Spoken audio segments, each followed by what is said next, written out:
মানে এটা তো অপরাধ। আমরা তো হইলাম রোহিঙ্গার তুলে খারাপ, আমরা রোহিঙ্গার তুলে খারাপ। এগুলো রোহিঙ্গারা ভালো আছে, রোহিঙ্গারা মাসে মাসে স্যালারি পাইতে আছে, খাওয়ান পাইতে আছে, সব কিছু পাইছে, আমাদেরকে মূল্যবান করে না। সব বেকার।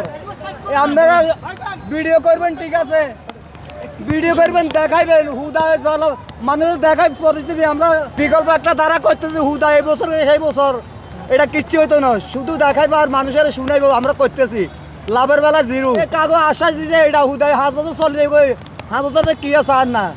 আমরা দেখুন, আমরা দেখুন আজ 30 বছর দেই এই জায়গার পানি যায় না। কাতাল 16 বর করে পানি আর পানি যাতে এতে করে এটা আমরা ইয়ে করবো, কোনোটা তো হয় না কোনো বছর। কাজের অগ্রগতি নাই, সব লাইন বন্ধ।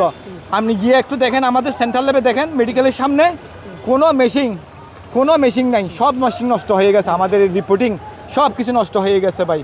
আজকে একটা বছর এখানে আপনার একটু বৃষ্টি হলে পানি উঠে যায়, সব নালা সবগুলো বন্ধ ভাই। এই যে যারা কাজ করতেছে ওরাই দায়ী।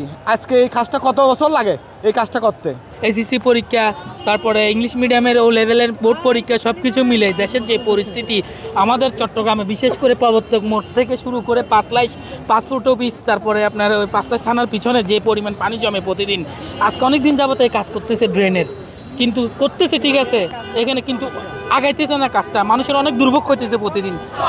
পাটতলির থেকে আসতেছি, দেখেন দুঃখ কি করবো আর। পাটতলির থেকে আসতেছি, যাইতে হবে, টিম পৌঁছতে হবে। প্রতি বছর এরকম কষ্ট, প্রতি বছর না, বৃষ্টি আসলে সবসময় মতো কেউ রক্ষা করে না। দেশে সবাই আছে, খালি সবাই লাভের জন্য, কেউ কোনো আমাদের লাভের জন্য থাকে না। এটাই কিন্তু দুর্ভাগ্য। কিন্তু সবাই কিন্তু চায়, কিন্তু এটা কিন্তু সৌন্দর্য করে ফেললো।